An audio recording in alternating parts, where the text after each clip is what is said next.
বাৰেকুৰিৰ পৰিৱেশ উন্নয়ন সমিতিৰ ৰাজ্য চৰকাৰৰ অসম গৌৰৱ বঁটা ঘোষণা। বাৰেকুৰিৰ হলৌ বান্ধৰ সংৰক্ষণৰ ক্ষেত্ৰত দীৰ্ঘদিনৰ পৰা বিশেষ পদক্ষেপ গ্ৰহণ কৰি অহা বাৰেকুৰি পৰিৱেশ উন্নয়ন সমিতিলৈ অসম গৌৰৱ বঁটা ঘোষণা কৰাক লৈ আনন্দিত বাৰেকুৰিবাসী।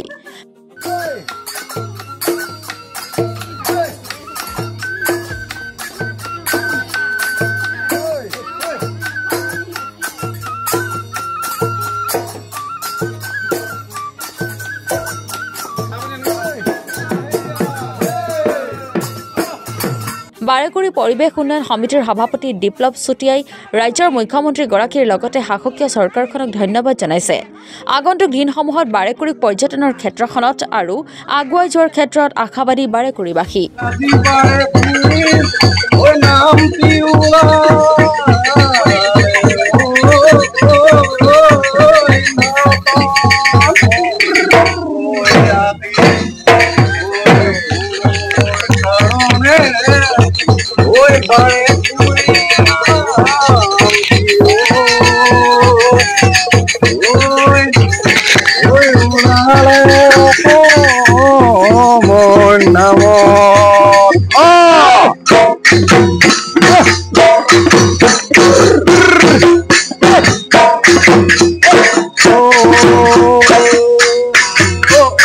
জানো হলে কান্দিছে জানো চুকে কানে জানানে জানো হলে কান্দিছে জানো চুকে কানে জানানে জানো হলো কারণে জানো অসম চৰকাৰৰ মাননীয় মুখ্যমন্ত্ৰী ডাঙৰীয়াই বাৰেকুৰি অঞ্চলৰ হলৌ সংৰক্ষণৰ যি যাত্ৰা সেই যাত্ৰাক অসম গৌৰৱ বঁটাৰে সন্মানিত কৰিছে। তাৰ কাৰণে আমি অসম চৰকাৰ মাননীয় মুখ্যমন্ত্ৰী ডাঙৰীয়াক আমি ধন্যবাদ জ্ঞাপন কৰিছোঁ। এই সন্মান অকল বাৰেকুৰি পৰিৱেশ উন্নয়ন সমিতিৰ সন্মান নহয়, বৃহত্তৰ বাৰেকুৰি অঞ্চলটোৰ ৰাইজৰ এই সন্মান বাৰেকুৰি অঞ্চলৰ এই অনুষ্ঠানটোৰ লগত জড়িত প্ৰতিটো অনুষ্ঠান প্ৰতিষ্ঠানৰ এই সন্মান আজি সংবাদ মাধ্যমৰ প্ৰতিটো সংবাদ গোষ্ঠী সন্মানৰ বাবে আমি সকলোকে আমি ভাগ বণ্টন কৰিব বিচাৰোঁ।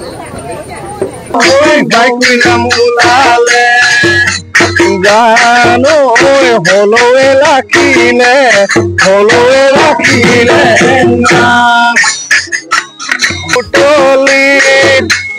জানো এনে মৰম লাগিছে আজি বিহুতলিত জানো এনে মৰম লাগিছে জানো নাচো লাগে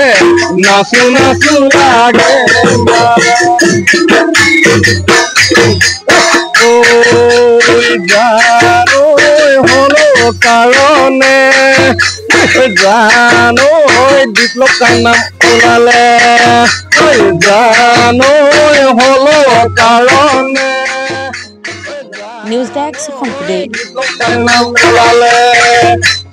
জানো হলৌৱে ৰাখিলে